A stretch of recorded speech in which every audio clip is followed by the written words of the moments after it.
Bismillahirrahmanirrahim. Alhamdulillahirabbil alamin wa bihi nasta'in wa ala dunya waddin. Wassalatu wassalamu ala sayyidil mursalin sayyidina Muhammadin wa ala alihi wa sahbihi ajmain. Amma ba'd. Wala haula wala quwata illa billahil aliyyil azim. Rabbi shrah li sadri wa yassir li amri wa hlul 'uqdatam min lisani yafqahu qawli. Pada kesempatan malam ini saya akan menjelaskan sedikit tentang puasa sunnah Syawal. Dalam riwayat yang ditakhrijkan oleh Imam Muslim radhiyallahu anhu dari baginda Rasulullah sallallahu alaihi wasallam menyampaikan, man shoma ramadhana summa atba'ahu sittan min syawal faka'annama yasumud dahr. Dari hadis itu dikatakan bahwasanya barang siapa yang berpuasa setelah bulan Ramadan 6 hari di bulan Syawal, maka seakan-akan dia mendapatkan atau seakan-akan dia berpuasa selama setahun penuh. Dalam hadis ini kita bisa mempelajari bahwasanya betapa besarnya fadilah puasa sunnah di dalam bulan Syawal, khususnya 6 hari ba'da sholatul Id, ataupun mulai tanggal 2, tanggal 3 ilahi 6 hari itu. Mengapa? Karena di tanggal pertama sudah maklum dikatakan dalam kutubul fikih, Yaumul Aid termasuk hari-hari yang haram untuk berpuasa. Oleh karena itu, setelah terlewatnya hari Idul Fitri, maka sebagai orang Islam kita sangat disunahkan untuk melanjutkan puasa sunnah, yaitu puasa sittun min Syawal, 6 hari di bulan Syawal.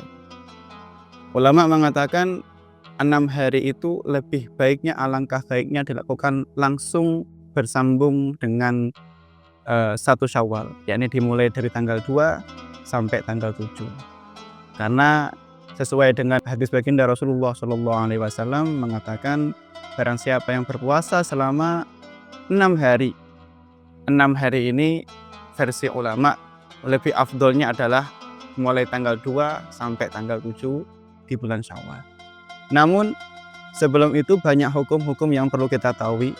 Bahwasanya ada kaidah yang mengatakan kalau kita memiliki hutang puasa ataupun ibadah fardhu, misal meninggalkan puasa Ramadan entah dengan udzur atau tanpa udzur, maka sebaiknya kita mengqadai dulu hutang yang telah kita tinggalkan atau hutang yang telah kita punya di bulan Ramadan, sehingga setelah ketika lunas maka kita diperbolehkan untuk melakukan puasa sunnah di hari Syawal atau di bulan Syawal. Karena tidak mungkin kita mendahulukan barang sunnah daripada barang wajib. La yumkin taqdimul sunnah alal wajib.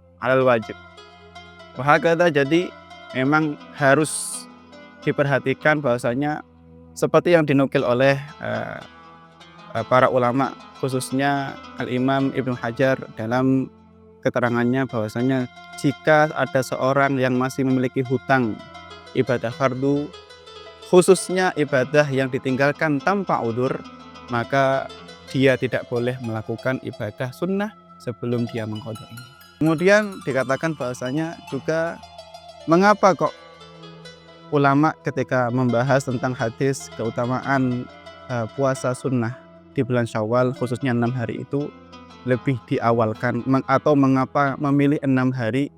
Karena sudah kita tahu pahala puasa 1 hari di bulan Ramadan itu seperti puasa 10 hari di selain bulan Ramadan. Jika kita melakukan puasa penuh selama 30 hari di bulan Ramadan, kemudian kita melanjutkan 6 hari, berarti totalnya kita berpuasa selama 36 hari. 36 jikalau 1 harinya berlipat 10 kali, maka dikatakan jumlahnya adalah 360 hari. Dan itu benar yang dikatakan baginda Rasulullah SAW, barang siapa yang berpuasa 6 hari di bulan Syawal, maka seakan-akan dia berpuasa selama setahun penuh. Oleh karena itu, sebagai orang Islam, sebagai Muslim, kita jangan sampai melewatkan kesempatan yang sangat mulia ini, yaitu dengan berpuasa 6 hari di bulan Syawal. Lalu mengenai tata cara melakukan puasa sunnah 6 hari di bulan Syawal, di sini para ulama berbeda pendapat, namun semuanya bisa kita lakukan dengan cara memilih yang pendapat pertama, kedua, atau ketiga. Yang pertama adalah seperti di mazhab Imam Syafi'i radhiyallahu anhu. Dalam pendapat itu dikatakan bahwasanya lebih afdolnya ketika kita melakukan puasa sunnah 6 hari di bulan Syawal dilakukan dengan cara berturut-turut. Jadi tidak ada hari yang terpisah di antara 6 hari tersebut. Kemudian pendapat kedua, menurut Imam Abu Hanifah, dikatakan lebih baiknya puasa 6 hari di bulan Syawal, alangkah baiknya dilakukan dengan cara terpisah-pisah. Jadi di antara 6 hari itu ada selang 1 hari, 2 hari yang mungkin kita bisa untuk tidak berpuasa, kemudian kita lanjutkan lagi sehingga semua totalnya menjadi 6 hari. Kemudian dan yang ketiga adalah pendapatnya Imam Al-Waqi'. Menurut Imam Waqi', kaul yang ketiga adalah baik disambung 6 hari itu berturut-turut ataupun dipisah-pisah, itu tidak ada perbedaannya. Jadi semuanya bisa dilakukan.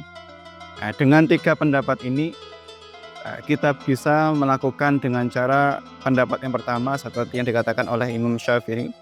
Yang kedua juga dikatakan Imam Abu Hanifah mengatakan dipisah-pisah ataupun netral seperti makolahnya atau kaulnya Imam Al-Waqi'.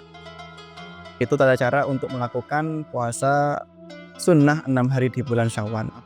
Mengenai yang pernah saya sebutkan tadi di awal tentang orang yang memiliki hutang puasa di bulan Ramadan, entah 1 hari, 2 hari, 3 hari, apakah masih boleh melakukan puasa sunnah di bulan Syawal? Di sini ulama juga mengatakan seperti Imam Ibnu Hajar mengatakan boleh kita melakukan ngodok di bulan Syawal, mengkodok puasa wajib di bulan Syawal. Kemudian ketika mengkodok itu kita disertakan selain niat mengkodok hutang puasa Ramadan kita juga dianjurkan untuk berniat melakukan puasa sunnah, sehingga dalam satu ibadah mendapatkan 2 pahala. Kemudian yang kedua, menurut Imam Ar-Ramli juga mengatakan boleh mengkodok hutang yang pernah kita lakukan di bulan Ramadan. Namun jika kita ingin mendapatkan fadilah atau pahala puasa sunnah di bulan Syawal, kita tidak perlu niat untuk meniatkan saya niat puasa di bulan Syawal, itu tidak perlu. Jadi cukup kita melakukan mengkodok puasa Ramadan itu di bulan Syawal, kita sudah otomatis mendapatkan pahalanya puasa sunnah di bulan Syawal. Adapun yang terakhir, pendapat makolahnya Imam Abu Makhromah, jika mengatakan apakah boleh kita mengkodok puasa yang kita tinggalkan di bulan Ramadan, kita lakukan di bulan Syawal, menurut beliau tidak boleh. Niatnya mengkodok Ramadan sambil mencari pahala puasa sunnah 6 hari di bulan Syawal, maka tidak sah puasa kodoknya, juga tidak akan mendapat fadilah puasa di bulan Syawal. Oleh karena itu, inilah 3 pendapat bagaimana hukumnya ketika kita memiliki hutang 1 atau 2 hari di bulan Ramadan, sedangkan kita ingin melakukan atau ingin meraih fadilah puasa sunnah di bulan Syawal. Jadi pendapat pertama saya ulangi, mengatakan boleh dan harus niat double, niat kodok dan niat sunnah. Itu menurut versi Imam Ibnu Hajar, agar mendapatkan pahala kodok dan pahala sunnah Syawal. Yang kedua, menurut Imam Ramli, tidak perlu kita niat melakukan puasa Syawal. Otomatis jika kita mengkodoi bulan Ramadan itu di bulan Syawal, langsung kita mendapatkan pahalanya. Dan pendapat ketiga yang disebutkan oleh Abu Makhromah, dikatakan bahwasanya tidak boleh jika kita mengkodok bulan Ramadan di bulan Syawal dengan niatan agar bisa mendapatkan 2 fadilah, yaitu fadilah di bulan Syawal, kemudian juga pahala mengkodok di bulan Ramadan. Demikian mungkin yang bisa saya sampaikan keterangan puasa sunnah Sit Syawal, puasa sunnah 6 hari di bulan Syawal. Semoga wajangan ini, materi ini bisa kita semua ambil faedahnya. Mungkin dari sini cukup dari saya. Assalamualaikum warahmatullahi wabarakatuh.